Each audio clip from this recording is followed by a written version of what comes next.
Welcome, fellow colleagues, project managers everywhere. It gives us great pleasure to present to you PMP Exam 2026 Shockwave.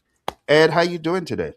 I'm unbelievable, Phil. I appreciate the opportunity. How are you, sir?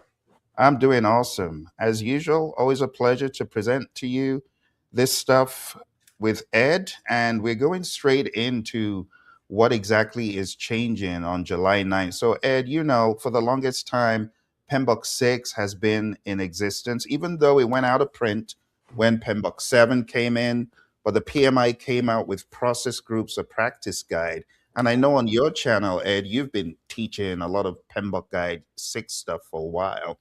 So this is a monumental change. It's going to like transmit shockwaves across the industry because everyone's scrambling to either get new material or people who should have taken the exam by now. They're scrambling. And right off the bat, Ed, why don't we just address those who are scrambling to either take the exam without preparation or those who have heard about the new exam but fear is going to make them take the old exam. Do you have any advice for these different people who are trying to get certified before the new, or they're like a lamb being led to the slaughter? They're like, okay, I have no choice.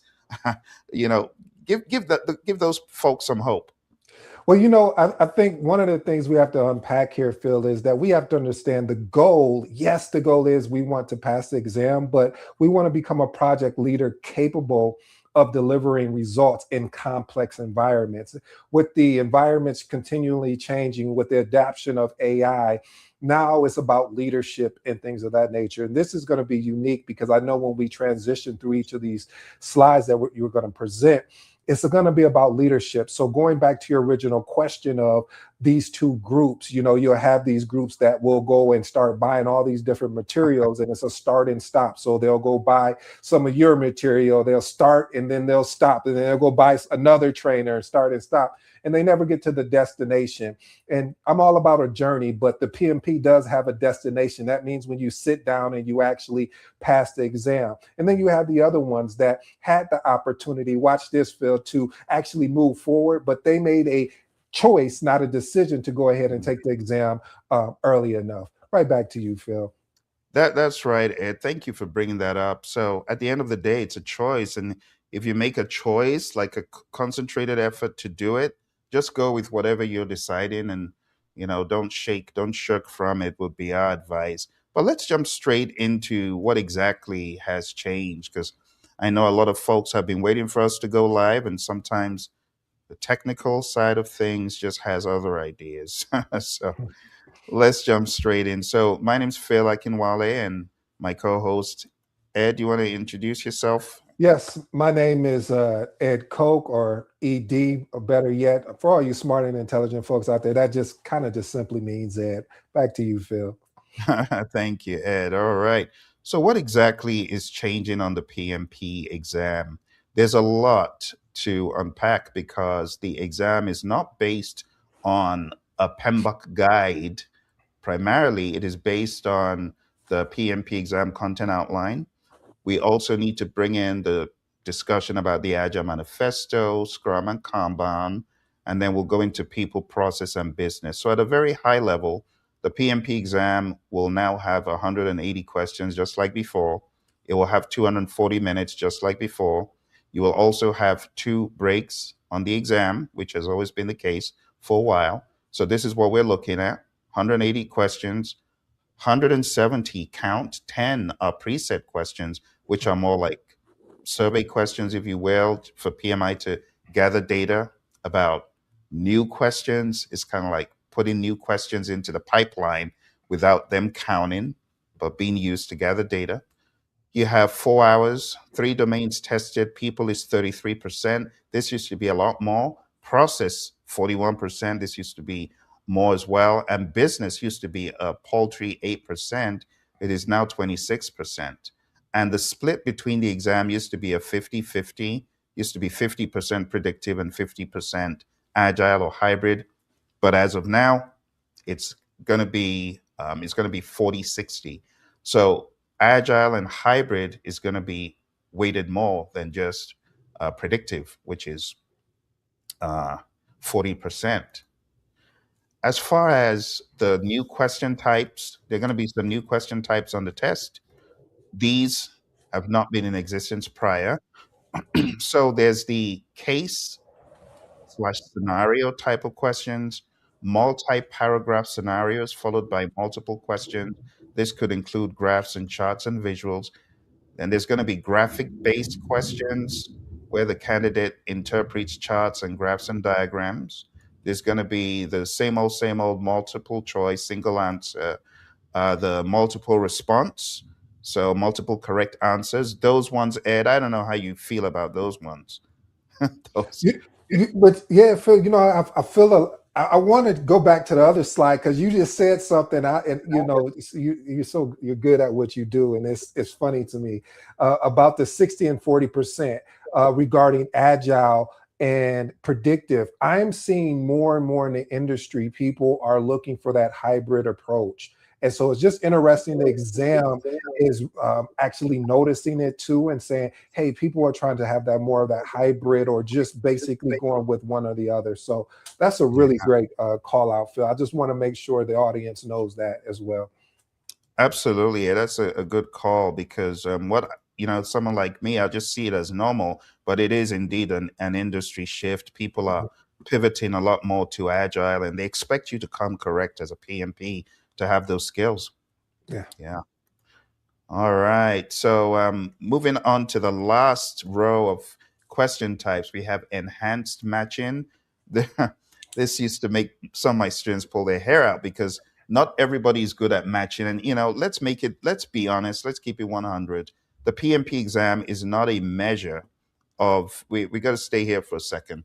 The PMP exam is not a measure of how smart you are, right, Ed? You No. want to talk about that? You want to talk about that? Yeah. One thing about the PMP is you have to understand how PMI thinks, not how you do your day to day. One of the things that I've seen, especially in my own career, is that sometimes you take what your lived experiences are and you try to apply that to the PMI, which you would think that would make sense, but a lot of times they see it differently, meaning that they look at it more if hey, if you had everything aligned right, stakeholders on board, you got an actual charter and a business case before that to actually fill out the charter. You better stop me, Phil, because I'm going to tell the truth. And then on top of that, you look at where meaning you have a project team that is looking to move forward with you and not trying to make it difficult, understanding that we're all in this together. With that being the case, now PMI is really trying to push towards that ideology. And if you don't learn how to think that way and think from where you came from, I promise you, you will not only not pass, you're gonna walk away and thinking, man, I'm just not smart enough to pass this test. And these are two different things that you're thinking of. Back to you, Phil. That's true, Ed. And, thank you for bringing that up because I've had a lot of people very discouraged when they fail the PMP exam. It's not anything on you. All you need to do is understand how the exam works, how PMI wants you to think, as Ed said. You gotta come with the PMI hat. If you're not wearing that PMI hat, you're not gonna be able to effectively pivot to kill it. So before we go any further, let me just cover this because there might be someone out there whose exam is tomorrow, and this might help you. So, you know, regarding all the questions that we're covering, there's a way you need to think. And we're going to share with you how to think. Okay. The way to think, regardless the subject matter, is like this. I call this the PMPI. Okay. And you could call it the PMI. It's a play on words.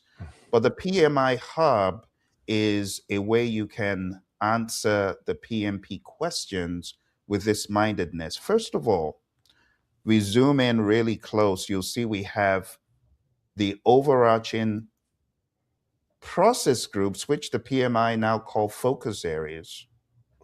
Okay, you have initiating, which is you're kicking off a new project or phase.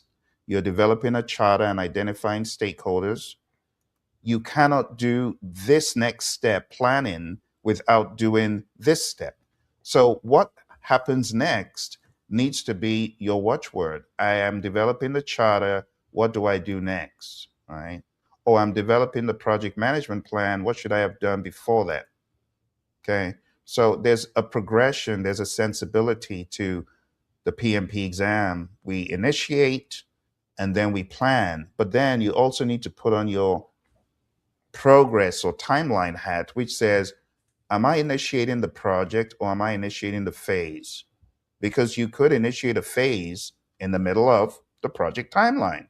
So you got to understand PMI's language. This is where PMBOK 8 comes in, because PMBOK 8 still covers initiating and planning, the sensibility of executing the work, monitoring and controlling the work, and closing. So there's one dial of events that is the purple dial.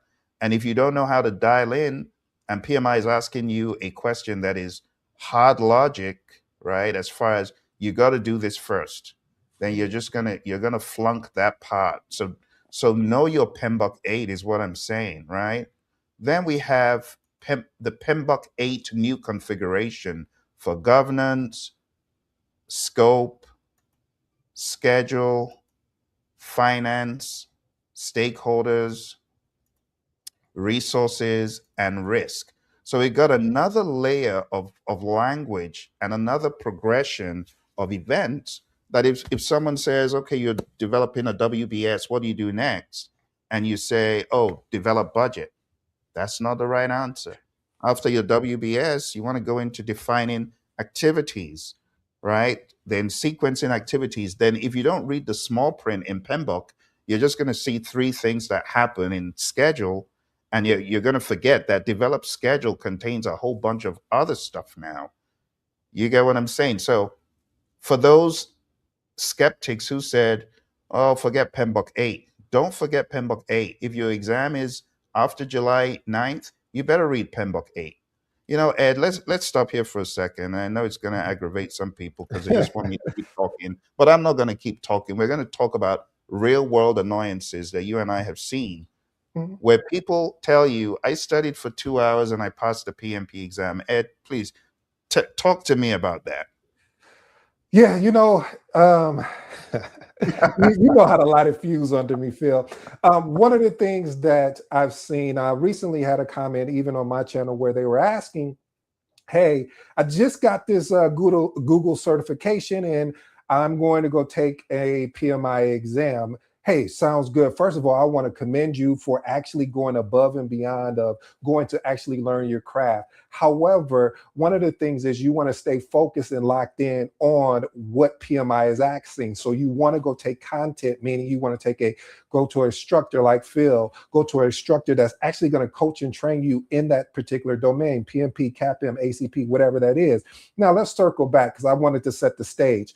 One of the things that frustrates me, and maybe I'm being biased, is because of the journey that I had to go through to get my PMP and my CAPM and any other certification out there. When someone can turn around and say, I was able to study, and then in 48 hours, I went and took the exam and passed. Well, that's good for you. But my question is for you is when we sit down and have this question during the interview, or we start talking about concepts, not saying you have to know everything, because of course, PMI, now we're on PMBOK 8, can we have a intelligent conversation about the vocabulary around project management? Or did you just rush to go get something because you needed the certification to say that you're smart? And we just talked about that earlier. It doesn't matter if you're smart or not about passing the PMP. It's about, can you understand the PMI language? So I get really irritated. It's just like somebody telling me, hey, could you look at my project management plan? And I'm saying, well, where are all the documents at? And they're saying, no, that's the schedule. So I'm just one of those type of guys. So back to you, Phill.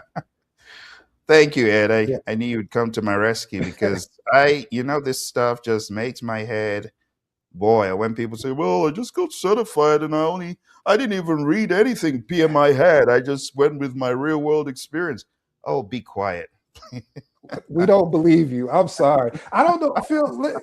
I just always wonder what is that feeling like, just to go and say, I only spent a week or I only spent a couple days, and then I went and took the exam and passed it. And it's like you miss out on everything that comes along in the journey. Of course, we want to get to the destination, but what about those late nights or Yep. skipping moments where you don't go out to the movies or out to dinner with your family because you're locked in trying to understand the content that may be different to how you do things in your 9 to 5? So it just, I don't know. Maybe we're different, Phill. I don't think we are. I think there's more I people of us think like that. I It's just these individuals that make it just seem like it's a walk in the park, and then you go have somebody go and sign up for the PMP, look at some videos on YouTube and then or LinkedIn, and then say, hey, you know what? I'm ready to go take the PMP, and they fail, and then they think, well, why did I fail? And it's not mm, because of it's a lack of preparation. That's one thing they'll say, but then it's just another piece where they just didn't really take the time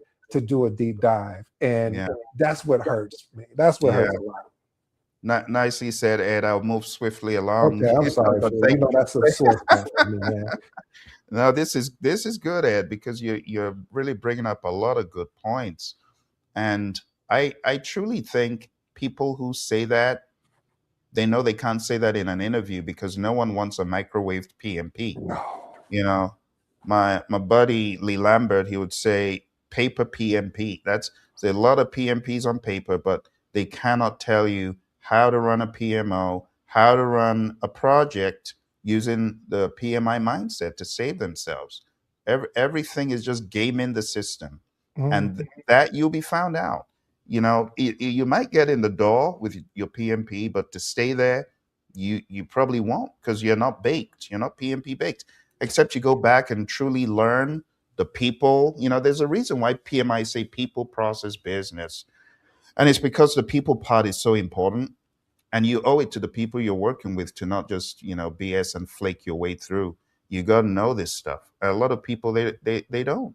But anyway, that's a different discussion. But to wrap this up, if your exam is coming up, this approach that we have here will help you. When you get any PMP question, the outer layer is the higher level, the inside layer of governance, scope, schedule, finance, stakeholders, resources. This is going a little bit inside. And then on the far outer layer, the green, this is what you do with every question. You have to define the problem first. Define what the problem is.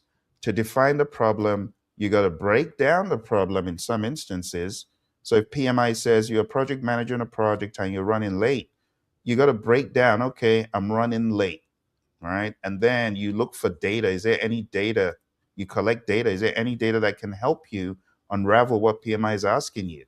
Which means scouring the questions, looking for clues, looking for data, but you got to convert that data into information. So you got to identify the root cause of the problem when you have truly understood it. And I'm talking about you're doing this in microseconds because your brain has to be trained to go through all these steps, all 8 steps, right? So we're talking about microseconds, and it comes from you taking copious PMP exam questions. Okay, go on down to pmradio.org and sign up because I'm introducing a new batch of questions. Right now, we have questions to help those taking the exam today, but we're going to keep populating it with the new PMBOK 8 stuff and the new content outline stuff the moment we get towards the 9th of July. And it's a free site, pmradio.org. Okay, so you identify the root cause and then you generate alternatives. This is where you're converting the data into information. You generate alternatives, and then you choose the best alternative in your PMP question. In your mind's eye, implement it and ask, if I did this in the real world, what would it look like? Would this really solve the problem if I was to practicalize it? And then verify effectiveness. Just ask the question, how effective would this be? Make sure you've looked at all the options properly, and you will get more correct answers than just guessing or just jumping at initiating to close in or your knowledge about the knowledge areas now called performance domains. You got to do this higher level. I call it DIGCIV, DIGCIV. Define the problem, identify the root cause, generate alternatives, choose the best alternative, implement the alternative, and verify the effectiveness. This is the blueprint to answering PMP questions correctly, no matter what the question is. And you can find more about this at digciv.com, digciv.com. There is a book that I have written to help people with their problem solving. This is actually a problem solving approach that I have brought to the level of the PMP. And this will help anyone that is not precise in their question answering approach. You got to be precise because all of these new questions that PMI has, it requires intentionality, right? Enhanced matching. This you have to do enough matching exercises to get really good with these. Point and click. These are hotspot area type questions. Then there's just regular matching, and there's pull down list. So if you look at enhanced matching, drag boxes to chart diagram positions, test application of agile and process tools, and then the regular matching. So you're going to have a buffet of new question types. So Ed, I'm not sure if you remember any of these. I don't remember like the detail on my exam, but I know there were not nearly as many of these types. I remember it was in my time, it was pretty much one answer, at worst maybe multiple, but I don't even remember there being multiple. I remember there were images and graphs and charts, but it boiled down to ABCD. In your time, did you have any of these? Yeah, just ABCD and then matching some of the matching of the boxes, but none of this in depth like this. So this is going to be great. Oh yeah, absolutely. So this is what it will look like. As you can see on the screen, there's a big old chunk of text. That this is what people get scared of Mhm. on new exams because they don't know what to expect. But look at that, Ed. Look at that Yeesh, chunk of text. that's a mini book. That But is. I guess if you practice Kaizen, continuous improvement, I guess if you're reading one of these or doing about 10 of these a day, then maybe you'll be able to sift through it a little bit faster. But hey, what do I know? Because people can get this in 48 hours and pass. So I digress. Oh dear. So there's enhanced matching. This is enhanced matching. You drag this to where the graph is ahead of schedule, or let's zoom in on this one because a lot of people say, well, earned value is not on the exam no more. But take a look. Take a look at this. This is an earned value chart, pretty much, right? Oh, it's a covert earned value chart because it's not coming out to say SPI, CPI. It says work date, says hours of work remaining. Yeah. So you got to look at the ideal burn down. You can see where they are ahead of schedule over here. You can see where they're behind schedule. They're behind schedule. You can see where they're on schedule, where the dots flush. So you wouldn't choose the beginning because that's the beginning. It would have to be as you proceed, right? You can see. So that's another type of question you're going to be getting. Here's another kind of question. This is a graphic based question. And let's zoom in to see what PMI has here. So you got an Excel file, requirement description. So we got this is a requirements traceability matrix. And then the question is which specific requirements within the Salesforce Salesforce. Salesforce. Mm. Oh dear. I don't know. Salesforce Service Cloud implementation contribute the most to the 4 million in reduced benefit. Huh, the most. So yeah, you gotta read the requirements and know the value, be able to decode the value that it's bringing without getting into the details. So this is gonna make you think. This is why sometimes you can cram all you like and still find the exam hard because this is applying thinking. And it's not just regular thinking, it's a different kind of thinking. All right, then we have multiple choice, single response, multiple response, point and click. We have matching. And last but not least, we have pull down list. So a lot of stuff. Any comments on that, Ed? Yeah, the matching is what I had. I really like that, but I see that PMI is even going deeper with that with the requirements traceability matrix because that's something you really in the real world you don't see a lot. I wish we would do more of it, but we Mhm. don't. But that's going to be interesting to see how that plays out on these exams. Absolutely. That's true. In fact, a lot of the tools that we've spoken about for years, You go to certain companies and they don't use them. Now, when I was at American Airlines, we did use a requirements traceability matrix, right? We did have documents that, in fact, their PMO was probably one of the most PMBOK compliant PMOs. And during my interview, they were asking me a lot of PMBOK oriented questions. So in some companies, this stuff is used to the max, and in other companies, maybe not as much. But it's going to be interesting on this exam. So let's talk about the PMBOK Guide 8th edition. What exactly is in it? What has changed? This is going to help those who are already PMPs but don't understand what is new in PMBOK 8. So let's talk about PMBOK 8 real quick. So the PMI came out with this late 2025. The 10 knowledge areas that existed have gone away, and instead you have these performance domains. Now, I'm not here to debate the sensibility in changing their names. I'm just presenting the information about what has changed. I don't want to get into a rabbit hole because I could very easily, Ed. You know how Come I am. on, Phill. Don't run from this. We need you, man. Come on. So this is for the people taking the exam. For the PMBOK scholars, we got to do another one of this. Okay. But 10 knowledge areas, now 7 performance domains, 5 process groups, now called focus areas. This is probably one of the more redundant changes that I just think, guys, why? But anyway, I digress. Let's go back to 49 processes and 12 principles to now 40 processes and 6 guiding principles. Let me give you the skinny of it. So, PMI, what they used to call integration management, has gone away. They now have governance, which is pretty much the same function, but governance is calling attention to a more executive like authority framework mindedness. The PMI told us once upon a time governance is a framework within which authority is exercised. So when we talk about governance in this regard, we're talking about processes, procedures, and guidelines to streamline authority and decision making and escalation on a project. So this is the evolved integration management that covers initiating the project through the project charter, planning integration, sourcing a strategy, execution management, quality assurance, knowledge management. All the regulars are here, Ed. It's just like putting a different name on it. And then they've also put in quality into this governance area, which I think is a bad idea. But the quality as a knowledge area has gone, and it's now in here, and procurement as a knowledge area has gone. And you Mm, just say why? What?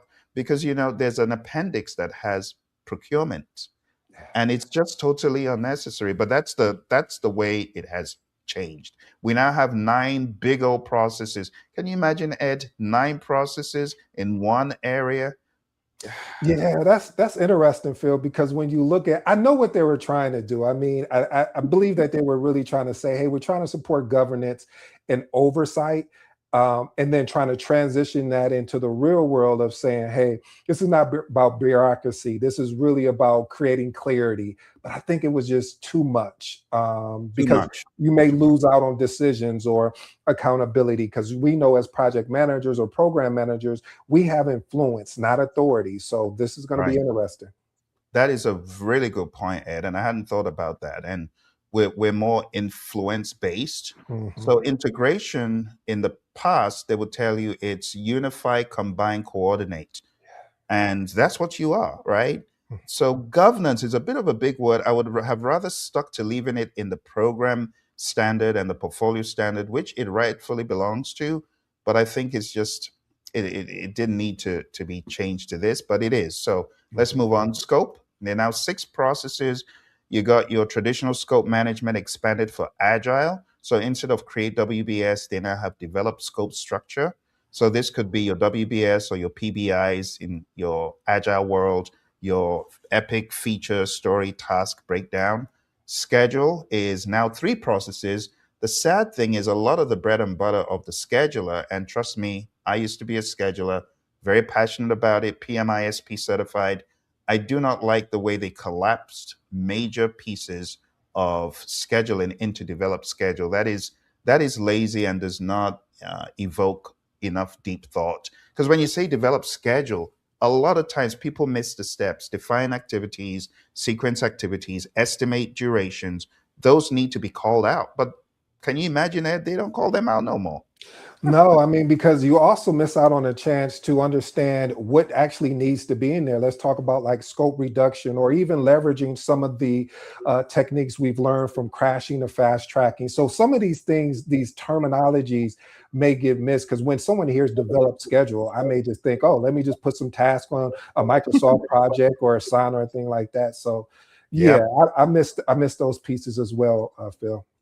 Well said, Ed. With all the new tools like the Asana and the Yes. ClickUps, I mean, it's very easy to just blow past the essence of traditional project management. So I feel a bit betrayed by the so-called, eggheads who put this together. They could have done better, you know, because instead of simplifying medicine, right, and saying, oh, well, no, the world's becoming harder and people have short attention span. So, Ed, how would you like your surgeon to go through half the amount of training? I don't think that's going to work, Phil. I mean, but that's like anything. I think, Phil, when you look at it, it's like sometimes we can get so caught up on the symptoms. Like if you have a cold, we get caught up on the symptoms instead of fixing the root cause. The root cause is again your immune system going down. So I just wish we can get better at that particular piece of looking at the root cause and then actually transitioning out to address the symptoms. You're right. You're right. PMI, if you're watching this, I really think you shouldn't bend to whatever culture is saying, oh, our youth today have a very short attention span. Yeah. Well, this is project management. Some of us are on projects that cost millions and hundreds of millions of dollars, billions of dollars, and their lives at stake. So the PM's role, it deserves a lot of attention. The problem, like Lee Lambert has always said, we have a lot of paper PMPs.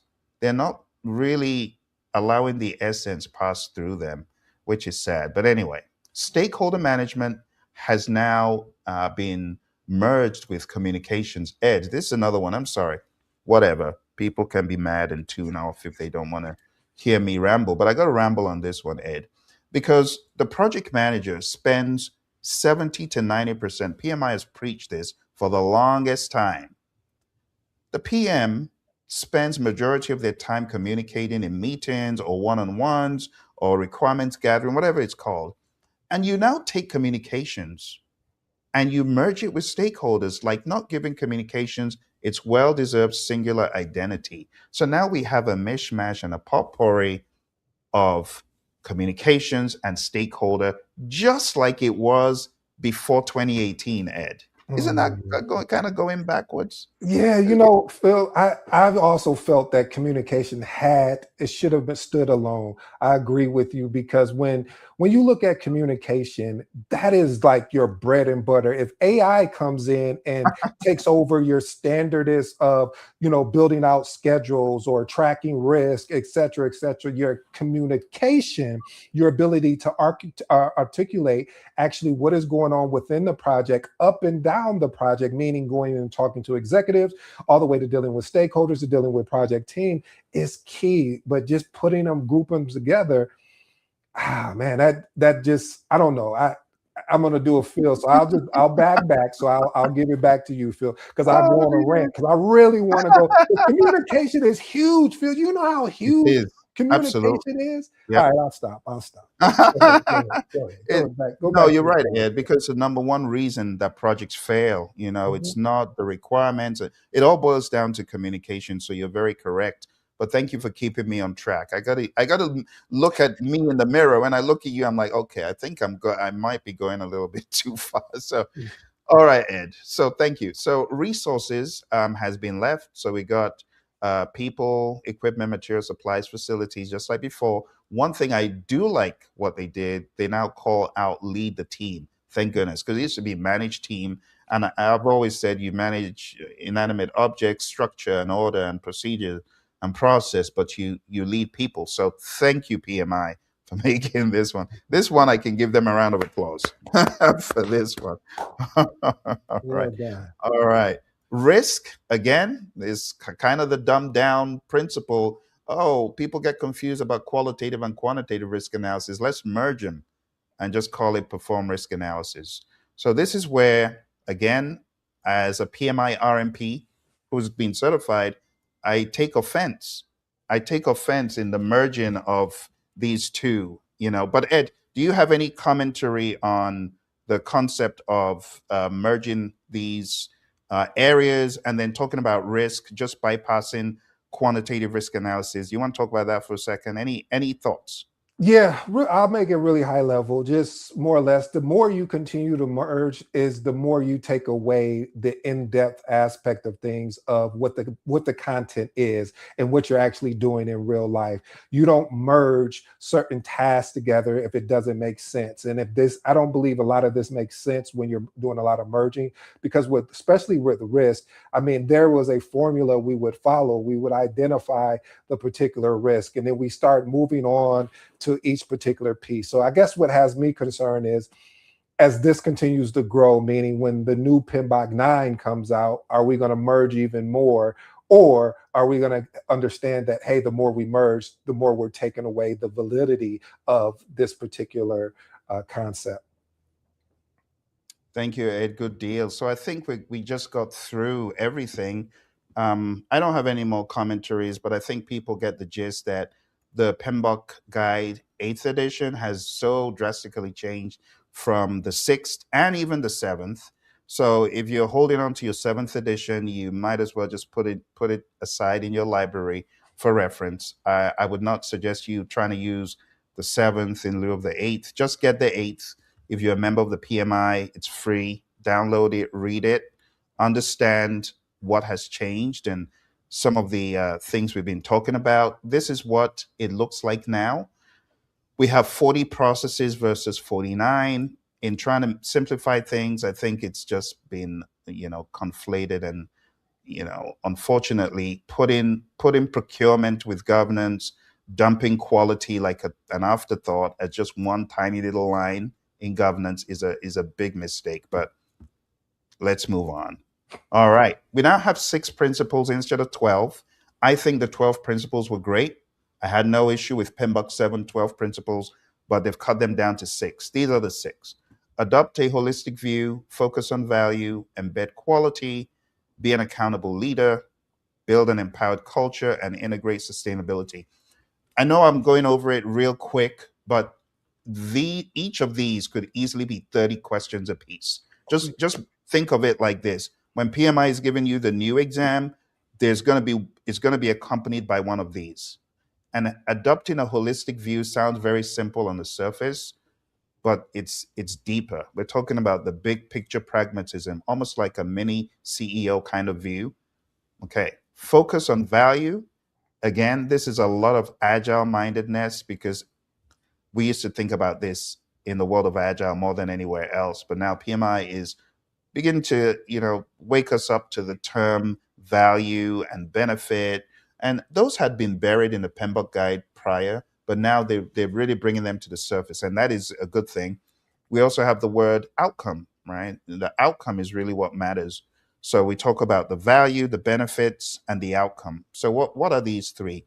Well, value is your net quantifiable benefit. And then your outcome is when the utility of whatever you've produced is as high as you wanted it to be.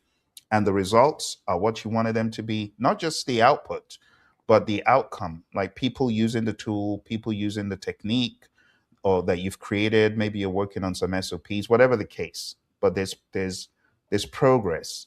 Embed quality.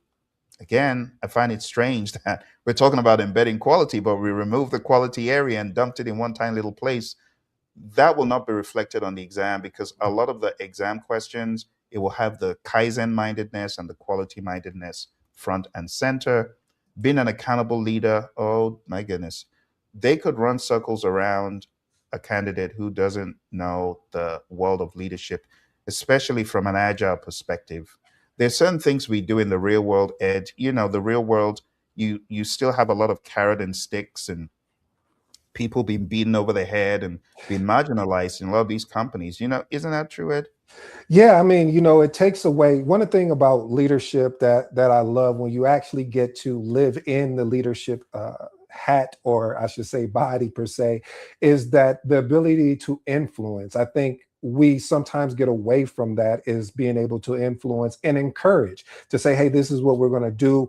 And we're collaborating together on a plan versus a more of a management type style of saying, here's the task, where you at, such and such. And we're not giving them space to be able to be accountable for the activities that they made a decision to actually sign up and execute on. So we'll see how this goes. The accountable leader.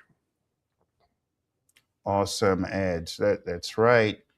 And then moving on to the last two, empowerment.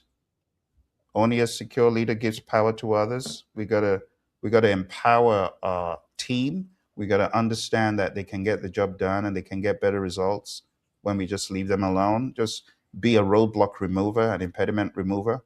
And then the whole concept of sustainability hinges on stewardship, considering people, the planet, and society. These are key. All right. Hey Phil, if you don't mind, I want to Sure. touch on something real quick. It's kind of a combination of what we're seeing here. I'm seeing a lot of organizations as well, and just different conversations of going towards, and I know this will get you excited, is doing more of a value management office, a VMO, because of they're trying to leverage more of a agile type approach or agile mindset. So you're seeing how you're decentralizing management. You are encouraging development environments. You're seeing how for the PMO they're trying to figure this out in the journey. I know the concept here is, I know we're talking about PMBOK, but it's really valid that we discuss this because of what is happening in the industry. We're going to have either a blend of both or make a decision, hey, which direction we're going to go in. I know you got some great context around this, Phil. Absolutely, Ed. You're very correct. And I've seen the concept of the PMO fail in a lot of organizations and become demonized as a result of people not seeing the trend, as you said, the concept of a value delivery office. For those who don't know, you can see a VMO, as Ed was saying, as a progression, right, away from the modern, the modern evolution of the traditional PMO. As opposed to focusing on templates and tools, a video will focus on whether initiatives actually deliver measurable value. So the PMO might ask, "Are projects being run right?" I used to work with a PMO that actually get into the project manager's world and say, where's your project charter? And you get marked down for either not having this document or for doing a poor job of it. But the video asks, are we doing the right things? And are they producing the right value? So they help provide a different lens. There's also the concept of the COP, the community of practice. That is Mhm. another way you can still meet the same outcome, which is delivering value and having support, as opposed to just the PMO, traditional PMO. And some PMOs still call themselves PMOs, but they serve the function of a VDO, a community of practice, and they get stuff done nonetheless. So I think balance is key. If you already have a PMO and that's what it's called, just make sure you uphold the understanding of people needing different services. Not everybody needs a smack on the head for lack of a project charter, you Yeah. know. But that's the name that a lot of PMOs have. I remember training one of Warren Buffett's companies, and I mentioned the word PMO and was giving them advice. And this was like over a decade ago. And they said, Phil, no, it's a bad word here. Don't say PMO. You know, when we're done with PMOs, we don't have. I mean, yeah, we can't do PMOs anymore. So yeah, that's the real world, and those in the real world, they need to know how to roll with things like that. If you go to a company that has an anti PMO mindset, just know they might have been burned in the past. Mhm. Okay. All right. Speaking of what Ed said about agility and value and stuff, for your PMP exam, come the 9th of July, you cannot escape Agile. It's all over the place. But I would say spend time watching a lot of the videos on the Praizion channel about Agile. We have so many of them now, but we go into the 4 values and the 12 principles. So the Agile Manifesto core values, valuing people over processes and tools, valuing working product over comprehensive documentation, valuing customer collaboration over contract negotiation. and value in responding to change over following a plan, you can be rest assured a lot of the questions will tie to this mindedness. And if you don't have the mindedness, you will just choose the wrong option very easily.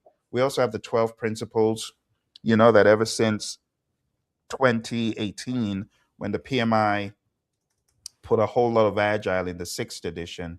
Agile has been big on the PMP exam, and very recently, the PMI is now in control of the Agile Alliance. So I'm not even surprised about the 60%, because it does make sense to have more agility in whatever you do. Point blank. Period. Right, Ed? Yes, 110%, Phil.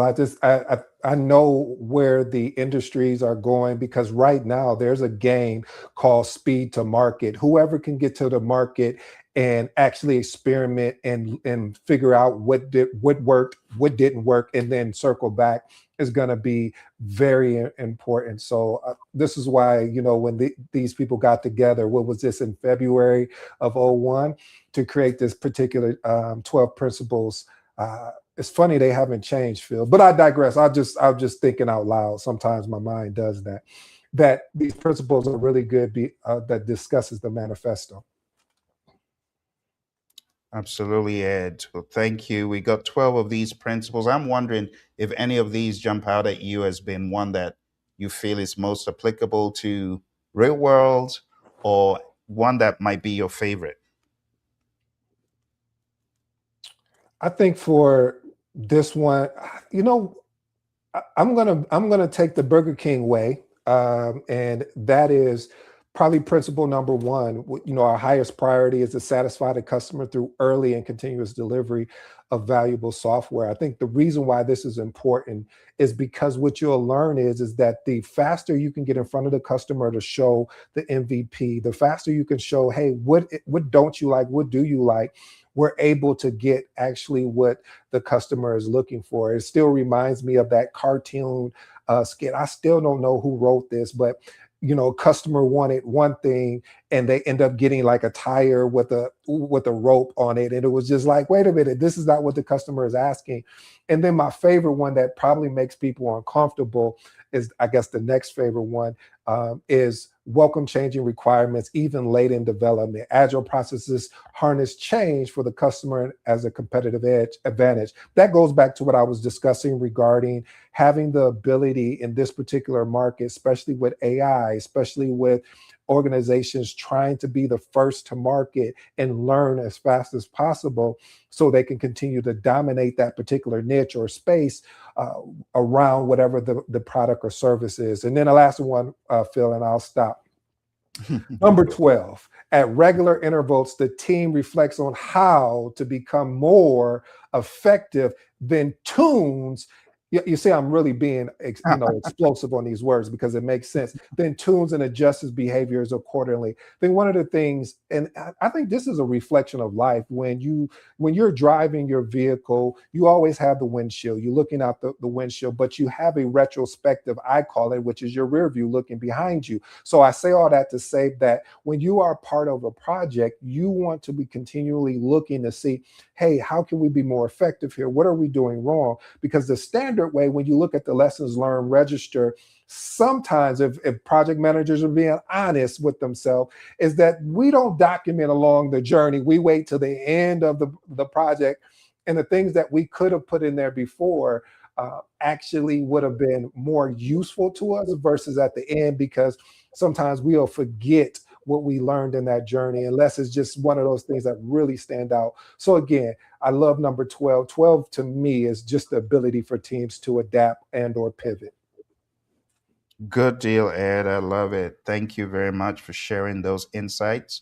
And, I think you're right on the money with those. Those are definitely the, higher order of magnitude ones that you should look out for, especially the retrospective, because if you're not improving, what are you doing? You're just wasting company resources on failed project after failed project, or project that succeeds but you don't share the proceeds, talking about the knowledge and the experience gained with anyone. So the retro is very important. All right, well, thank you very much for that. And number 12, just to further give commentary. Number 12 should be a lifestyle. It shouldn't be, well, let me wait till the end of the sprint and check. It should be, let me just daily, hourly, every minute check to see how I can improve. How can I do better? What can I bring to the table? That needs to be the mindedness. All right, that takes us into the world of Scrum. Now, for the PMP exam, while you may not see Scrum literally, a lot of the modeling of how Agile works can be seen in Scrum. So you could easily get covert questions on any of these five events and any of these three artifacts and any of these three roles, because whether you're doing a hybrid or you're doing Kanban or you're doing Scrum, whatever you're doing, all of these can be very easily seen across the agile questions. The concept of backlog refinement, the concept of sprint planning, the concept of a sprint, which PMI may just call it iteration. You got to know this stuff like cold. And because the exam is now 60% agile and hybrid, if you don't know your scrum, it could be bad. So know your scrum, not just parrot fashion, but it's like a squishy, soft. If you're talking about processes and tools in PMBOK being hard and just there in your face, well, agile is more like a squishy, soft toy that you gotta understand, and it's more brain than brawn. I just say that agile is more brain than brawn, and if you don't get into the mindset of agility, you might find it harder than someone who's grabbed it. I have a lot of students who found Agile so easy to grasp, and that was why they passed their PMP easier than others. And I'm talking about as far back as, you know, 2 or 3 years ago when PMI upped the ante on the Agile piece in 2021. Yeah, a lot of people, they got by just understanding good agile, the principles, the values, how Scrum works, the Scrum values, because a lot of people don't know the Scrum values. I would encourage you to go to scrumguides.org and read up the Scrum guide and really let it marinate, because this could be your golden ticket, some of you. So Scrum has got the three roles, the five events, and the artifacts. The purists will say, call them events, don't call them ceremonies. The purists, I'm not going to go after them today. We got too many things to do. But then we got the artifacts as well. Talking about Kanban, you also need to know how Kanban works. You got to understand the principles, the mindedness. I love Kanban because it's a start where you are approach. It doesn't have as much heavy guardrails or process as some of the other agile frameworks do. The key concepts of WIP limit, cycle time, lead time, throughput, you need to know those for your exam. The PMI has the Agile Practice Guide right now, which is one that you definitely want to read until the second edition comes out. We still are on the first edition of the Agile Practice Guide, but it's a great read. And for those of you taking the current exam, um, yeah, you can find all of this stuff in the Udemy course that I have out there. It's called Elite PMP. So you can look for Elite PMP. We go into all this stuff pretty heavy. And then we go into the content outline as well. So come July, we're going to be having a round of training on this new outline, which will be done in front of a live audience. Because, Ed, I don't know about how you do with online learning that is just a talking head with text. I find it hard.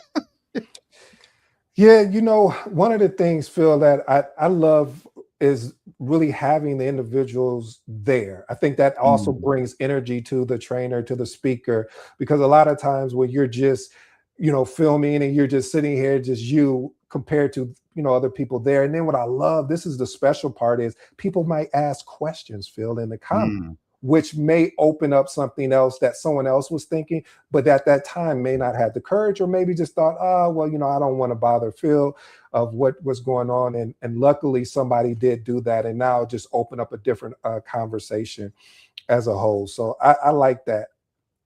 that's a really good point, Ed. Thank you for that. And for those my friends on Instagram, I haven't checked the chat, but I want to encourage you, if you have questions, now would be a good time. Our friends on Facebook and LinkedIn and YouTube, If you have any questions, please drop them in the comments. We will be more than happy to take any questions about project management, about CAPM, even PM, whatever your question is. We are here to answer your questions, not only about the new PMP exam, but anything, right? Anything that you uh, need a second opinion on. Okay, so this is the new exam. It's broken down again into people, process, business. We have 8 tasks in people. There used to be about 14, if I'm not mistaken. We now have process 10 tasks. There used to be 17. Isn't that crazy? And now we have business. There used to be 4. Now we have 8. So altogether 26 versus 35. So the PMI have cut back on almost 25% of the tasks, roll them up. It's not that the information has gone, it's just been rolled up. So let's talk about it at a very high level. I'm going to go through it extremely quick, and I'm going to touch on things that I feel you need to know or that you need to be aware of. So, the people domain.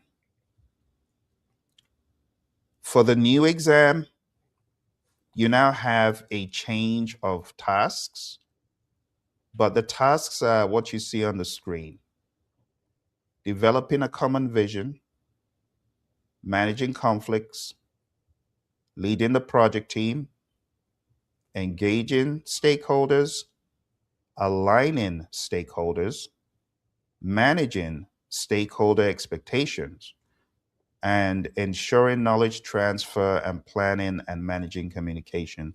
So let's break this down. Task one is all about social contract, team agreement, ground rules, agile project charters. Manage conflicts is all about the Thomas Kalman conflict mode instrument. You have to understand the nuances in withdraw or avoid, compromise or reconcile, force or direct, collaborate, problem solve, and so on. If you do not have a clear idea of how to navigate conflict and the reality of constructive conflict, you could struggle with task two. Task three is all about leadership. You need to understand PMI's view of leadership. So read the principles that deal more with the leadership piece and understand we have a model, the Hersey Blanchard model, which deals with situational leadership. You don't lead everyone the same way. If you don't understand the Hersey Blanchard model, or you don't understand the basic tenets like Maslow, McGregor, Vroom, Herzberg, you're just going to blow past them and say, oh, these are all these old 1960s theories. I don't need to understand that. But they could be baked into the question because they're just human behavior type of ideologies. And if you don't understand those, like physiological safety, love of belonging, esteem, self-actualization, Maslow's pyramid, and you get questions that don't have it explicitly but have it baked in, the questions will appear hard. Engaging stakeholders, you got to understand there's a difference between identifying them versus planning how to engage them and then engaging them. How do you engage stakeholders from an agile perspective? It says you got to work together daily. Business people and developers should work together daily. So you need to put on that hat. Okay. Ed, any comments so far on these first 4? I think one of the things that stands out to me is what you actually talked about, Phil, which was task three: lead the project team. I'm so grateful that PMI changed the ideology behind that and the context to make it about lead the team, because leadership equals influence. So having the ability of when you know you lack authority, but just being able to have the influence over the command. Back over to you. Thank you, Ed. That's a really good one. The whole idea of influence will continue to dominate on the PMP. It's a very important concept. And then we go into 5, 6, 7, and 8. So aligning stakeholder expectations, it's not a one-time alignment. You align the expectations in the beginning, contrary to what a lot of students think. Okay, I get my project charter and off I go. No, not so quick. That's not the case.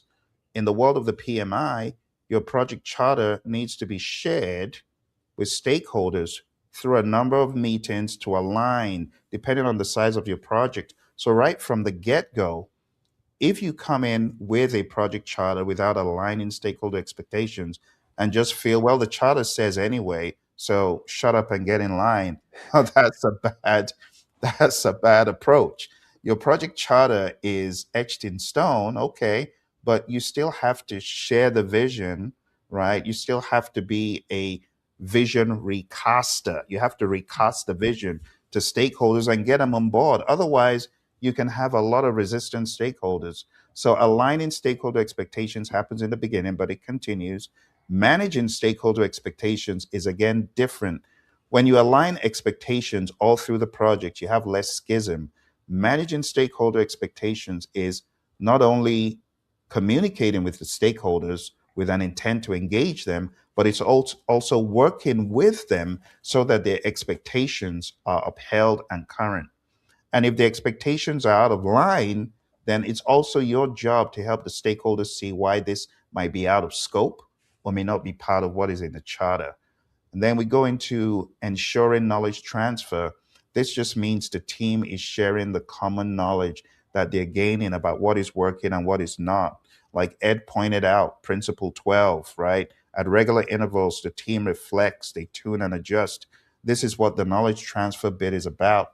Because a lot of people, they gain so much knowledge on their projects and it just remains trapped in their heads, or at best, it gets put into some sort of lessons learned register that nobody reads on a godforsaken SharePoint site. So we don't want that to be the case. We got to share this stuff. And, again, Ed, this is where the concept of PMO versus VDO versus COP and all that stuff comes in. Because if you have a community of practice or you have a center of excellence, things like lessons learned are shared on a regular basis. Yes. And honestly, it's a clarion call to all these organizations. If you are not having a community of practice mindedness and all you're doing is draconian PMO, traditional PMO rule, you could be leaving a lot of value on the table, because if you have a community of practice, you now give people that autonomy to share about their projects, to share what they learn, to share with the organization and make it a lifestyle and a culture. So help ensure knowledge transfer isn't just across your project alone or across your department, it's across the entire firm. So that mindedness is what we call servant leadership, right? When you want to bridge the gap and you want to connect people, you want to connect people to knowledge. The PMI talk about tacit knowledge and explicit knowledge quite a lot, especially in previous PMBOK guides. That mindedness doesn't go away. There's some knowledge that can be transferred through documents. You got to sit down and there's a tacit mindedness to it. Last but not least, this is the one Ed and I were going on about, the plan and manage communication. Yeah, now it's a task, but when you were meant to put it as a standalone area, you didn't. But, but let me not go on and on about that one. But here, this is just saying you got to plan communications, you got to manage communication, and of course, you got to monitor communication. And all of these are baked into the stakeholder performance domain. Ed, any commentary on these last Yeah, four? Phil, I was hoping you was gonna call me. I was sitting over here going crazy. I'm shaking and everything. You just didn't see it. I got excited about Oh, this dear. main help ensure knowledge transfer. See, one of the things that I feel that there's an opportunity for, one of the models I live by is documentation beats conversation. Documentation beats conversation. When knowledge transfer strategies, we would need to document the processes and decisions in real time. Also, being able to pair experienced members with new team members. Why do you say this? Is because of the fact of, when you look at it, a lot of our experienced resources, it's sort of like, if I remember, I told my nephew one day, hey, just go outside and cut the grass. He did exactly that. He didn't trim the grass. He didn't say, let me pick up the extra grass, let me do.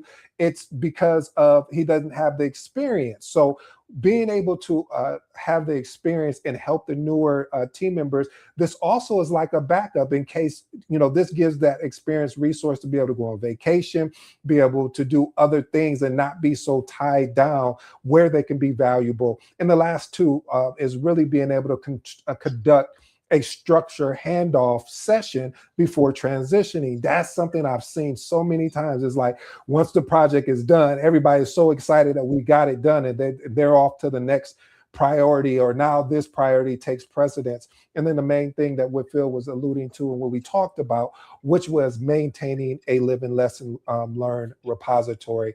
It would be so awesome if organizations could really say when a project closes that a project manager would have an ability to put together either a PowerPoint or some type of documentation to present to the other project managers, and they have conversations about it. I believe that would build a better project manager, better PMO, and just improve the organization as a whole. Back over to you, Phill. I told you I was going Thank to get you, excited on this one. Ed. No, this is value stuff, Ed. I appreciate that. Thank you very much. So that's domain one. Now, a very quick tour through the world one more time of the people domain. All right. So this is you, the project manager on your journey. You develop a common vision. You're involved in managing conflict. You're involved in leading the team with courage and with vision. You're involved in engaging your stakeholders. You're constantly aligning their expectations and managing the expectations. 3 out of 8 of these are all stakeholder, stakeholder, stakeholder. That should tell you something. After all, it's people, right? Which other people do we work with other than the team and stakeholders? So it's all about stakeholders. And lastly, you ensure the knowledge transfer and you plan and manage communications. Okay. So that is the first domain. Let's go to the second domain. Domain number two. This is the process domain. You have 41% of the exam. Remember, this could come from agile, it could come from hybrid, it could come from predictive. You've got 10 tasks. All right. So, task number one, develop an integrated project management plan. Remember what Ed was saying, it's not a schedule alone. The schedule is part of your plan. But when you think about integrating a plan, there's a number of things that have to go in here, and I'm going to point them out to you, or at least give you some memory joggers for those of you who might be new to this stuff. So, in your project management plan, we want to have things concerning scope. We want to have a scope representation in your plan. We want to have a schedule representation. We want to have a finance representation. We want to have a quality representation. We want to have a resource representation. We want to have a communications representation. We want to have a risk representation. We want to have a procurement representation. And we want to have a stakeholder representation. And then we want to have a change management representation. On top of that, we want to have a configuration management representation. So don't just be blindsided by looking only at the PMBOK 8 performance domains. There are additional things that you need to have on your integration list, right? Develop integrated project management plan comes from the word integration as it was before PMBOK 8. So you got to remember when we talk about integration, it's everything that you could possibly have in a project management plan. So develop integrated PM plan is more far reaching than the domains, performance domains you see in PMBOK 8. Okay. So develop an integrated PM plan. Number two, develop and manage project scope. That just means do everything you need to do to effectively manage scope, whether you're in agile, whether you're using a product roadmap, and then we talk about release planning, we talk about iteration planning, we could call it sprint planning. All that stuff you do is scope, breaking down your PBIs from epics to features to stories. Some people even use the word themes. And then ultimately, you get down into the level of the developers in the world of Agile. All of that stuff is part of developer managed scope. Number three, help ensure value based delivery. Just means that you've got a value mindedness and you're delivering value incrementally. There's always a way you can deliver some value in increments. We're not talking about delivering output. but delivering value, that mindedness is important. So I want you to remember that. Task 4, plan and manage resources. We're talking about all manner of resources: human, equipment, material, supplies, facilities, virtual resources, which PMI introduced the concept a lot clearly on the eighth edition. All manner of resources, you need a plan for them. And lastly, plan and manage procurement. This is where it becomes evident that it was not a prudent idea to take procurement out of PMBOK 8 in the way they did, by just putting it into governance and just axing that knowledge area. What a pity. What a pity. In fact, I just did a training out in Scotland, and one of the biggest stakeholders that was interested in what was being done was from procurement. and Hmm. and he sat down in the training because he could identify, oh, I see how project management could add so much value to procurement and the procurement team, vice versa. And I was really interested in it. Now we've axed procurement. I don't think he's going to be coming back to the training. I don't think the poor guy is going to come back. But anyway, we have these things. We have plan procurement, we have conduct procurement, and then we have control procurement. This is how it was, and this is how it shall be, because it is what it is. We plan how to purchase what we need from outside of the firm. Then we conduct the procurement by actually going through the proposals that are returned from our RFPs. So we have RFPs and RFQs and RFIs that go out in planning. These go to vendors, and then we have the conducting of the procurement. And lastly, we're going to control whatever contract has been put in place. So the concept of procurement, it does not go away, even though it is missing as a standalone area. I know it's in the appendix, but I'm not interested in it being put in the appendix. It needs to come back as its own area. Something just makes sense. But anyway, I'm rambling. Ed, please comment. No, Phil, I do miss that because I really love just, I look at it as an 8 step phase approach when it comes to RFI. And I'm really talking about RFIs and RFP, just being able to have that internal preparation, issue the RFI, then analyze what our responses are, and then we'll build our RFP from there. But I'm going to park there because that's only 4 steps.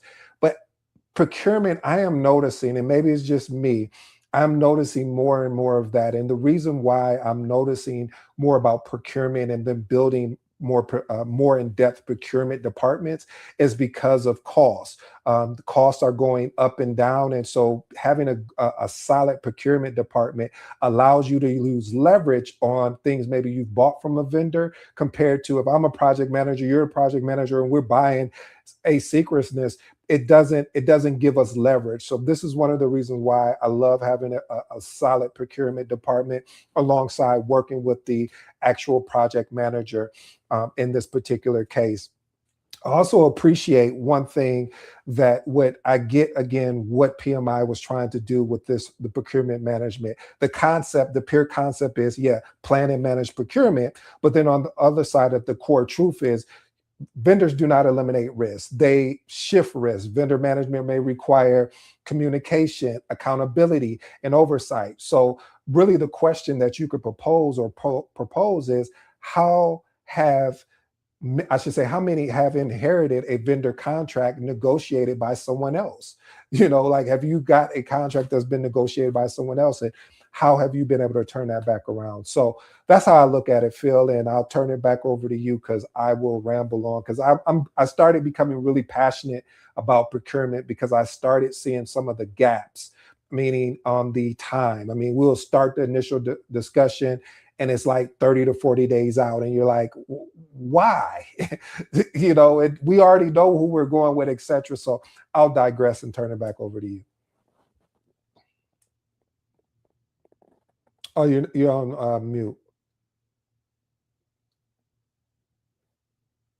Don't worry about it. I can step in and assist you on the resource management. So we talked about one of the process domains of resource management. And I don't know about you, if you ever led a project, one of the challenges that you have is negotiating competing priorities. So you got this person as part of three other projects. So we have to do better at planning for constraints. And this is one of the things of the PMI concepts, being able to plan and manage project resources appropriately. Even though in the real world, we know project managers rarely manage resources directly, they have to negotiate for resources and competing priorities.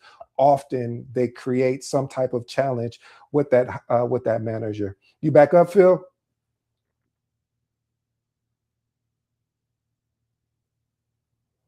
Not yet. Okay. I got you even more. So, project closure. I think this is the most exciting time that we have as a project manager. One of the things that we really enjoy is being able to look at, say, hey, this was the plan. Yes, the plan shifted. Yes, it changed, but we were able to make a change with regards to moving along as the plan changed. So, what we do in the real world, more organizations they rush, to the next initiatives without actually really capturing the lessons learned or actually doing. And I've done this in a using more of a hybrid approach, leveraging retrospective, meaning, hey, what do we want to start? What do we want to stop? And what do we want to continue doing? And I would take a whiteboard, leveraging sticky notes, and you want to make this collaborative. You don't want to be the person that's doing all of the talking with, just going over, okay, hey, give me your lessons learned. And it just is not exciting. People do not want to show up to that. So what I'm trying to do is, one of the discussion questions is to say, how many lesson learned documents are actually reviewed later? Again, how many lesson learned documentations are actually reviewed later? Have you ever seen someone say, hey, could you tell me the project that was closed? Can we look at that and see what the lessons learned is? We never do. We're always on to the next one, but we're missing a valuable opportunity, which is being able to learn, then transition, and then watch this, having the ability to take that knowledge transfer and grow. You back up, Phill? I think so. Do you hear me now? I hear you. I hear you real clear. Okay, sorry about that. No worries. I might okay. Just want to make sure I'm still connected because with these wireless mics, they have their own agenda from time to time. So okay. All right, Ed. Thank you very much. So we were around the procurement area and trying to go down into finance and the rest. So as far as plan and manage finance, this is really code for cost. Financial management deals more with the cash flow to actually support the project, to get the project done. You need a steady stream of cash to work on many a project. And this deals with everything from the financial considerations to the actual cost management of the project. It used to be called cost for the longest time. It's not as if we're missing out on anything major in the past 3 decades when it was called cost, but they've changed it to finance, and it is what it is. And it's all about the cash flow, thinking about far-reaching metrics like net present value, rate, return on investment, internal rate of return, IRR, BCR, benefit cost ratio, and things like that. Those definitely fall more into a financial lens. So I guess it's to make it more inclusive, but that doesn't take away your earned value. As you saw in some of the example questions, you will still have your SPI, your CPI, CV, and SV. That's not going away. And then we get into plan and optimize quality. Again, quality used to be its own standalone area. Plan quality management, manage quality, and control quality. There's a difference between quality assurance and quality control, which is why I don't really think it makes sense what was done by just dumping one lone process from quality into integration. That, in my mind, diminishes all the great work of Bill Smith and Michael Harry, my mentor, rest his soul, from the Six Sigma world. You know, the whole idea about Six Sigma is quality oriented. So just leave it at its standalone area. Ed, it's like going to a restaurant and you get a poor service, as you've told that story before. But you get a poor service, it's quality. You get a great service, it's quality. You get a memorable service, it's quality. You go to Disneyland, you want to go back. It's everything is quality. So the output has a huge quality anchor, and planning and optimizing quality is huge, which is why I want to call on all PMs. Out of sight should not be out of mind. Just because it's not a standalone domain doesn't mean it's not important. As you can see, it occupies a 1 in 10 on the exam. So it should still have its own standalone area in your heart. When we talk about Principle 12 that we just saw in the world of Agile that Ed mentioned, that is also quality, right? Your retrospective is quality, it's tuning and adjusting. So when you see plan and optimize quality on the exam, it's going to come dressed up with some humans. It's going to come dressed up as some retrospective, some lessons learned. It's going to come dressed up as um, defect repair. It's going to come as some action you need to take to get the project back in alignment. So PMI has always spoken about corrective action, preventive action, defect repair, and updates, and they all come with quality. Then we have number 8, plan and manage schedule. That just means do everything that is schedule related. And again, remember from the agile world, when we talk about quality, everything that we do is anchored back to some sort of quality mindedness. Even our daily scrum, even our sprint review, that's quality. So keep that in mind. And then when we talk about schedule, in the world of Agile, we have a fixed time box. So it's a different mindedness. Just remember that the iron triangle is now on its head. So you have, as opposed to um, a flexible schedule, you have a fixed schedule in the world of Agile, and scope is flexible. Okay, you have fixed schedule, fixed cost, flexible scope in the world of Agile. In the world of predictive, you got to remember that you plan your schedule management, but then you define the activities, you sequence them, you estimate the durations, and then you develop the schedule, which is putting everything together. So don't forget that progression. And as far as task 9, evaluating project status, this comes up mostly in the monitoring and controlling aspect. But when we evaluate project status, we're looking at all the dimensions: schedule, cost, scope, risk, procurement, stakeholder, everything. Your project schedule, your project quality, your finance, everything comes into the project status. It's not just some red, yellows, and greens. The the far-reaching implication of where you are and what could happen as a result of your current performance is really what we're talking about here. Not just are we late, are we early, are we on schedule? No, it goes beyond that. So you gotta think forward. You will get questions that ask, what should the project manager do next, more than anything else. And then task 10, manage project closure. In order to manage closure, you got to have your final reports. You got to already have your deliverable being approved by your customer, like earlier on. But these are some of the things that should happen.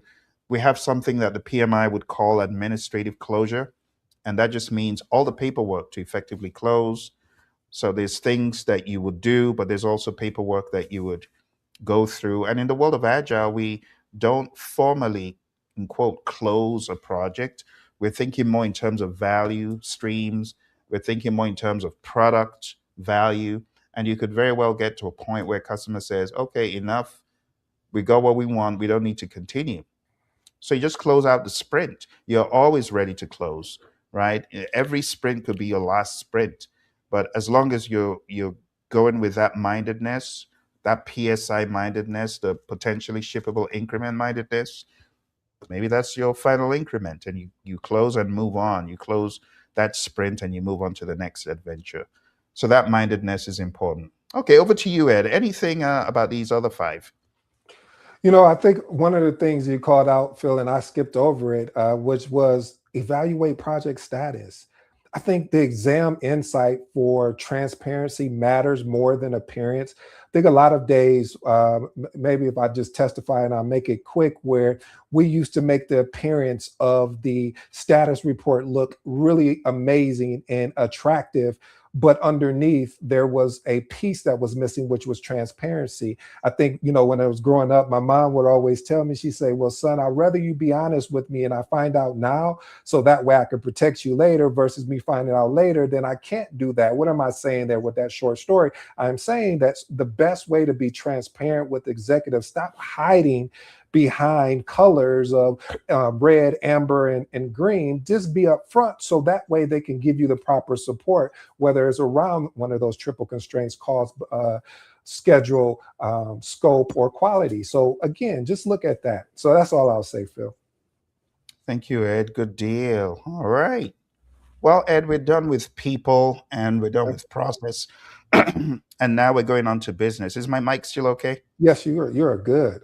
Cool, cool. Thank you, Ed. Okay. So let's move on to just having a quick recap of the 10 processes, tasks, I beg your pardon, that we just talked about. Here we go. All right. So from the very first one, develop an integrated project management plan and plan your delivery. Develop and manage the scope. Help ensure value based delivery. You got to identify the key components and make sure value is being delivered. Plan and manage resources. Plan and manage procurement. Manage the project closure. You know, like, okay, let me go back here. I jumped to 10. I'm sorry. Plan and manage finance comes after number five. Plan and optimize quality of products or deliverables, plan and manage schedule, evaluate project status, plan and manage project closure. I'm so used to saying plan and Yeah, manage, management. evaluate project status, manage project closure. All right. So when you look at them with this 40,000-foot view, they don't look that intimidating. It's until you open each one up and you see there's a lot of stuff that is in each. But this is 41% of the exam. It's very significant. Just remember, this is not all about PMBOK 8. This is about agile as well. And it's about combining agile and predictive in ways that this does not go into. Final one, we have domain 3, business environment, 26% of the exam. It's a little bit different from what you've covered in the past in that there's more tasks. So for this exam, we have number one, define and establish project governance. Again, governance is a framework within which authority is exercised. There has to be some structure. There has to be something in place as far as exercising authority, people following the right chain of command, decision making, what do I have autonomy in, what don't I, and so on. In the world of agile, it's a lot easier to just think, okay, we have these guardrails, but we deal with team leadership, we deal with team management. So it's a self-led, self-managed, self-organized team. Okay, task two, plan and manage project compliance. You got to be in compliance. Just put on that compliance hat. And if you're not in compliance, you got to know the ramifications. Why are we not in compliance and what could happen as a result of us not being in compliance? So when you get questions that talk about regulatory, pay close attention. Task three, manage and control changes. This is talking about all manner of changes on the PMP exam, they like asking questions about what to do next when you get a change request. So the line of thinking needs to be you could get a verbal request, but that verbal request needs to become a change request, an actual change request. That change request needs to be processed by the project team, right? They need to analyze it. The change request also needs to get put into a change log. The project team will review the change request and send on their analysis to the change control board, the CCB. The CCB will review the change request and they will bring in whoever needs to be brought in, be it a customer, be it a sponsor, and then ultimately they will make a decision. And that decision is going to be either approval or rejection or putting it on hold or some other pending status. But if it is approved, that approval goes into the change log again as an update, this same change log, and this gets put into some sort of production. You update your project documents and plans, and then you execute on the approved change request. So there's a lot of things that could happen. I cut out a few, but there's a lot of things that could happen with a change request. So for your exam, just follow that chain of thought. Verbal change request needs to become written. Written change request needs to be put into a change log. Change request needs to be analyzed, do an impact analysis. Will the customer be mad if we don't do this? Could this burn our relationship with the customer? Could this put them at risk, regulatory risk? How much more money would this cost? This is where you're making all of those decisions as to, or the impact analysis. The ultimate decision is going to be here, but you got to help the change control board by helping them see what they cannot see at their level. And they will also help you by helping you see what you cannot see at that level. All right. Number four, remove impediments and manage issues. In the world of Agile, we typically just say impediment.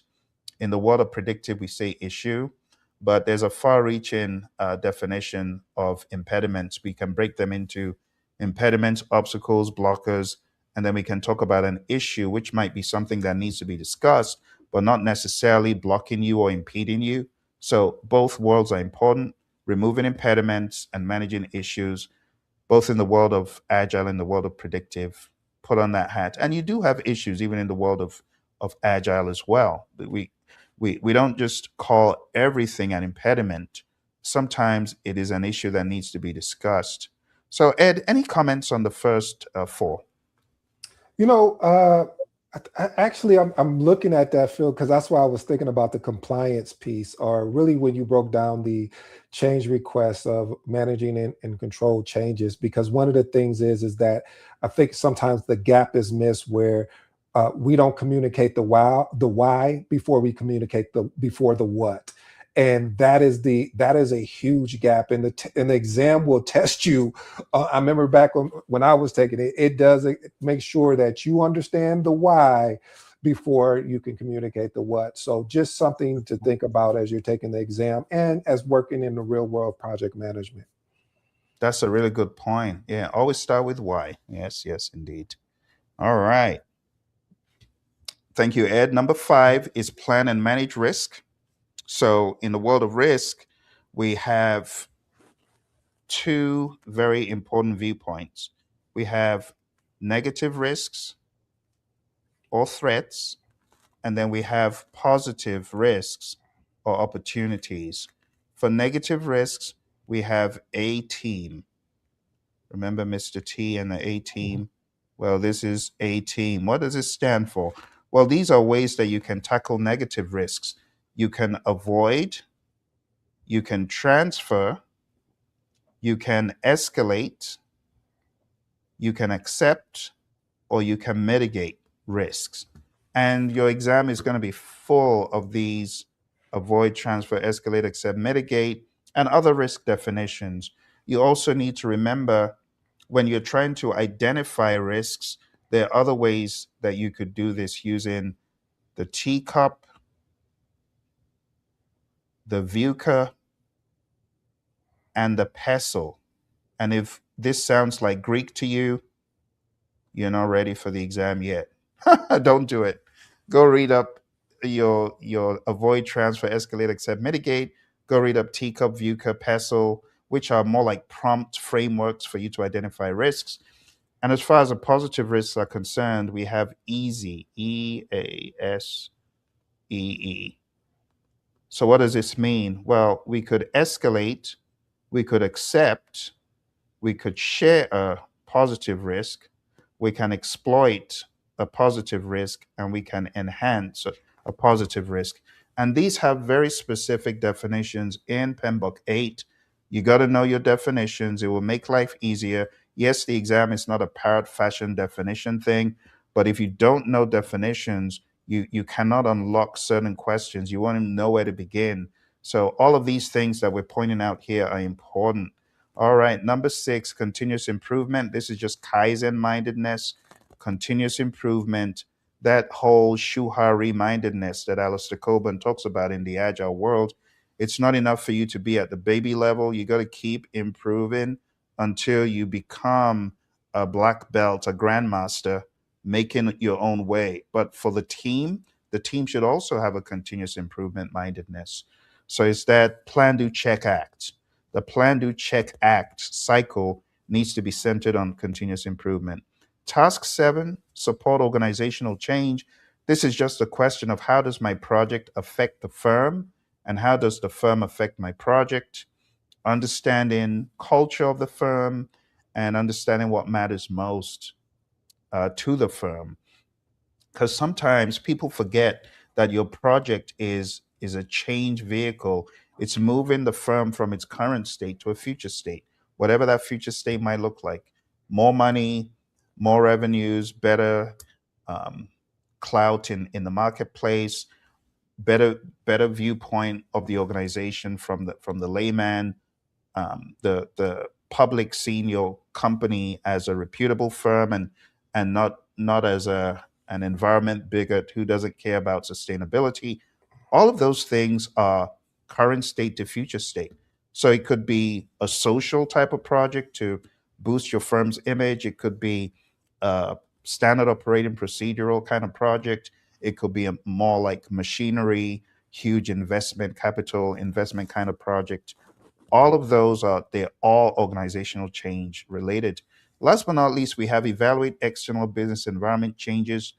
So you got to always be looking around at your geopolitical, your marketplace, your environmental, and understanding how does this affect my backlog? How does what is happening in the Middle East affect what we're doing? How does what is happening out in with Ukraine and Russia, how does that affect my project? There's so many geopolitical concerns these days, not to mention the world of AI, Ed. Isn't that a fun topic?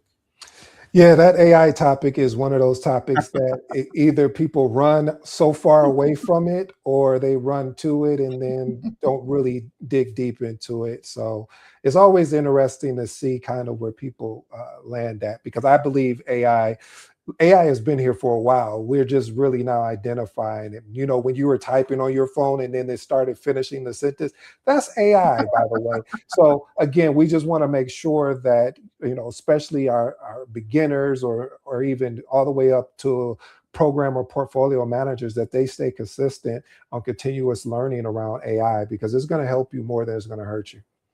That's true, and actually, Ed, that brings up a very important topic. That in the PMBOK 8, there is now a section in on AI, and it has like the boilerplate definitions that people just need to know for this exam. So let's call your attention to go look at PMBOK 8, go to the appendix, go take a look at the AI piece and make sure you understand what PMI is saying there. All right. So we've talked about pretty much everything from five down to eight. Ed, any other additional thoughts or concerns? Yeah, you know, I'll just say this, Phil. I mean, it's amazing what we're doing here today. I think the PMP teaches you frameworks, it teaches you terminology, tools, and processes, but though and those things matter. However, most project challenges involve people. And so being able to have leadership, communication, influence, and decision making as you're taking this exam, or I should say, prepping for this exam, that you want to be cognizant of those things: leadership, communication, influence, and decision making. You've seen that distribute actually demonstrated here today, but I just always want to make that known, because a lot of people will go get their PMP, CAPM, ACP, whatever the PMI certification is, and then they'll forget about the most important part, which is people. That's true. Very true. Very true, Ed. All right. Well, thank you for that. Let's go back into our presentation and round this up. So we have define and establish governance, plan and manage project compliance, control changes, manage issues, the risk, the continuous improvement, the organizational change, and the business environment. So let's have a very quick recap going through our usual adventure slide. So this is what it looks like. Okay, number one, define and establish project governance. Describe and establish the structure, the rules, the procedures, the reporting, the ethics, the policies. It's funny, we hardly even mention the PMI Code of Ethics and Professional Mhm. Conduct. It comes in here. And you gotta mark off that you've read it before you submit in your exam application. Number two, plan and manage project compliance. confirm compliance requirements, security, health. There's all sorts of compliance, PCI compliance, regulatory compliance, sustainability. You got to make sure you're keeping your eye on all that. Then we got manage and control changes. I went through that in great detail. We got remove impediments and manage issues, whether it's an obstacle that you need to go around or it's a blocker that's stopping you dead in your tracks. This is a job of the scrum master and the project manager, and we need to make it the team's thing to go after these things. Number 5, plan and manage risk. I kind of went over the most important parts of this. Number 6, continuous improvement, the Kaizen mindedness. Number 7, supporting organizational change. And number 8, evaluating the external business environment changes for the impact on your project scope. So we have gone over every single domain. As a reminder, my friends, the people domain, 33% of the exam. The process domain, 41% of the exam. And the business domain, 26% of the exam. All right. So, a few reminders for you as you get ready for this test. Master the 60-40 split. Think of scenarios, not definition.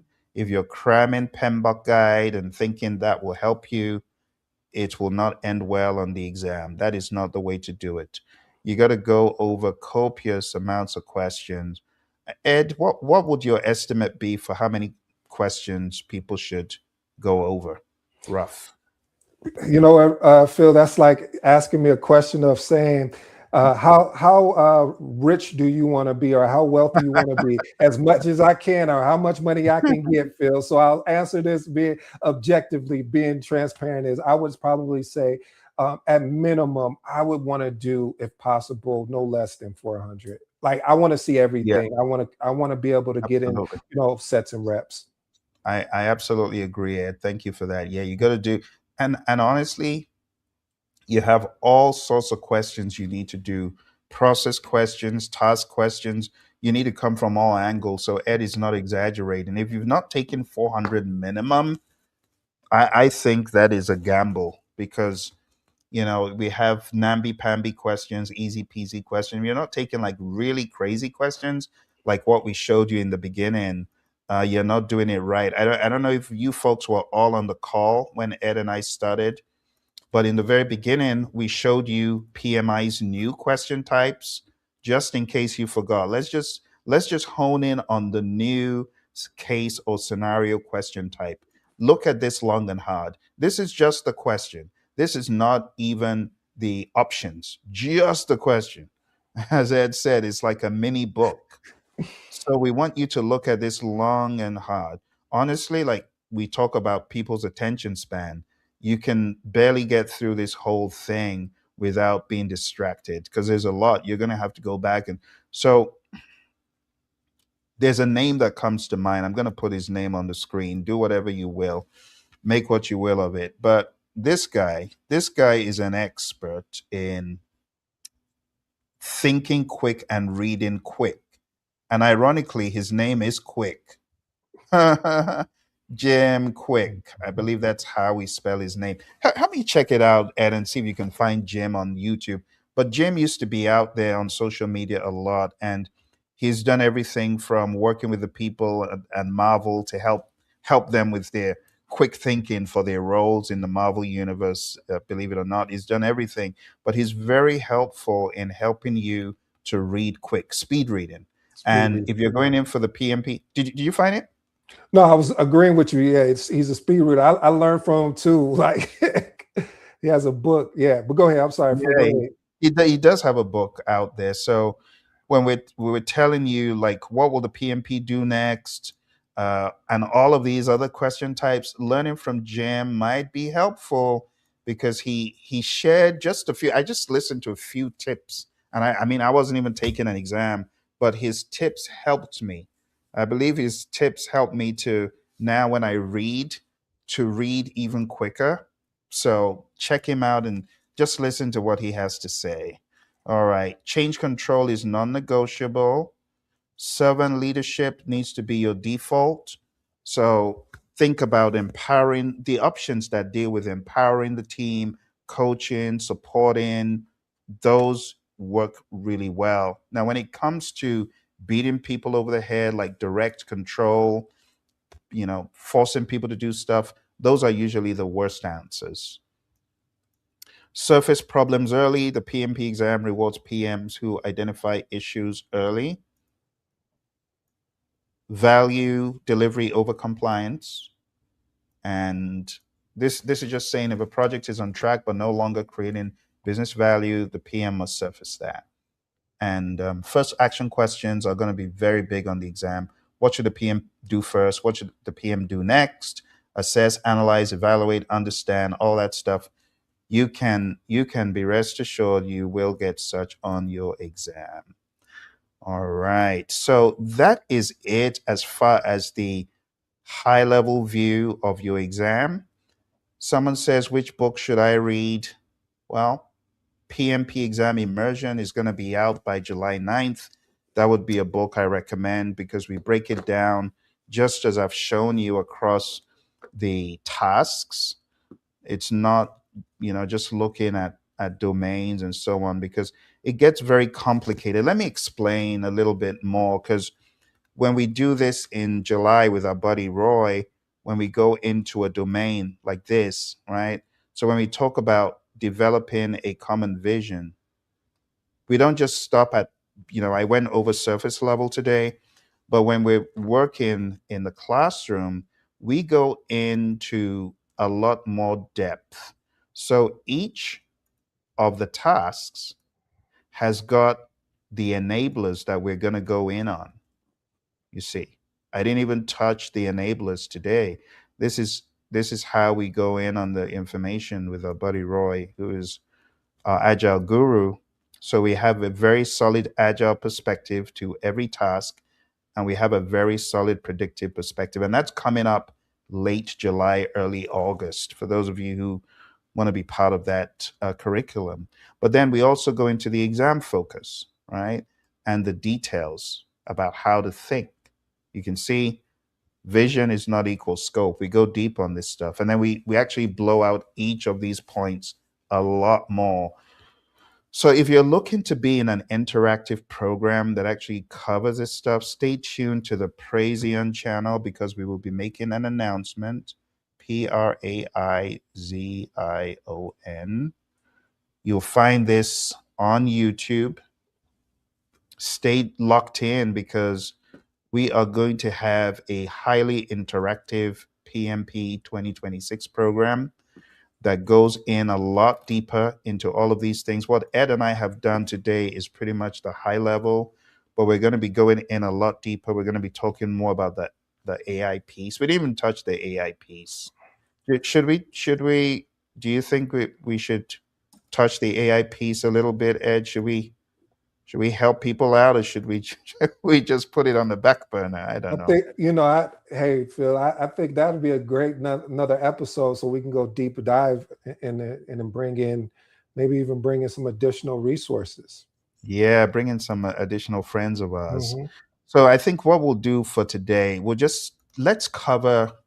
I'll give this at a very high level. PMI. I just want to crave your indulgence to look at PMBOK 8. PMBOK 8 has got a section on AI. For you taking the exam, you got to understand these three prongs that the PMI has for their view as to how AI can help the PM. It's a quite a good breakdown, and I think it's a value addition to PMBOK. But we'll just do high level only. Okay, so these are the three ways that the PMI has listed out how AI can help the PM. Number one is automation. Let AI do it. It's sad that a lot of PMs are either clueless about AI, using ChatGPT as a glorified chatbot, but when it comes to automation, they ain't automating anything.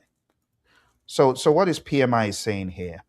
repetitive low stakes task. So an example could be me.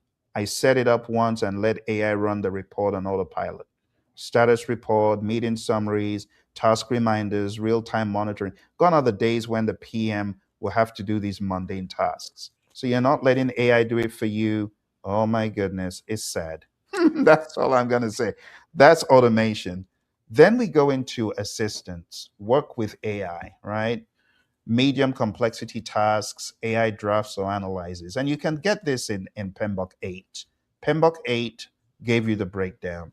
An example would be medium complexity tasks, AI drafts or analyzes. So Phill will review and refine, risk impact analysis, schedule optimization, conflict detection, and early warning signs. This does need a human in the loop.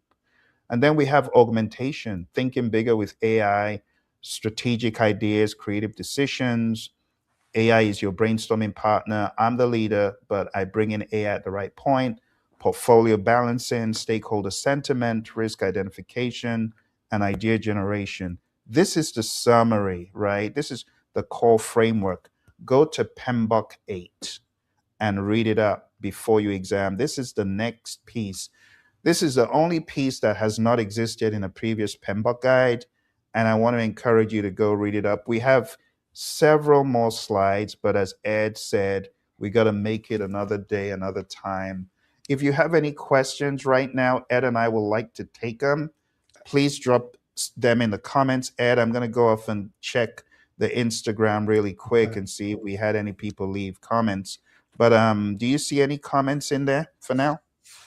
Not yet. Did post in there the channel. Put Jim's channel in there just in case if you want to learn about speed Oh, thank reading. you.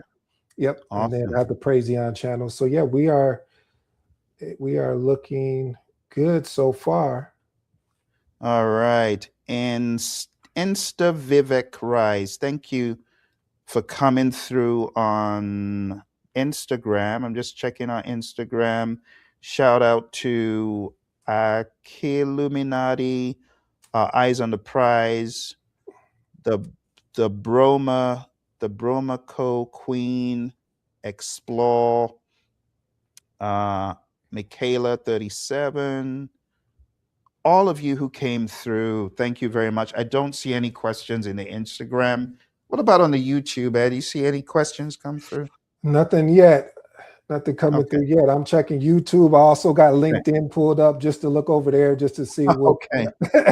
what I kind of, I activity. kind of, I kind of lost track of LinkedIn. Yeah. Yeah, so I'm looking on both. I'm looking on both here. Okay. Good deal. Good deal. Let's see. I don't see anything on LinkedIn either. So I'm just gonna. Yeah, I don't see anything on LinkedIn. Everyone's at work. It's Monday, but Yeah. we had to do this today because the exam is coming up really close. I think this is the final week, and then next week, wow, we're in the first week of July, and the exam's going to hit the week after that. So we had to do it now. Any closing comments, Ed, before we? Yeah, I'll just say this. I say the journey that you're on, please enjoy it because, I know you want to get to the destination and I'm rooting for you. Phil is rooting for you to sit and pass the PMP, but enjoy the journey as you're moving forward and you're learning and make sure that, as this new stuff is coming out, uh, be prepared because it's going to be a change and anything, I know a lot of people don't like change, but change is necessary, especially for the climate that we're in as far as automation and AI and just organizations are moving faster. So back over to you, Phil. Thank you, Ed. Well, thank you very much, all of our viewers across Instagram, Facebook, YouTube, LinkedIn, all of you who came through on the different channels. We appreciate it. If you got any questions, make sure you drop them in the comments below and make sure you look out for the Praizion channel where we'll have more information about our live class, where we'll be covering all of this. As Ed alluded to, you kind of bounce off each other's energy. You get questions in that help you better understand the material.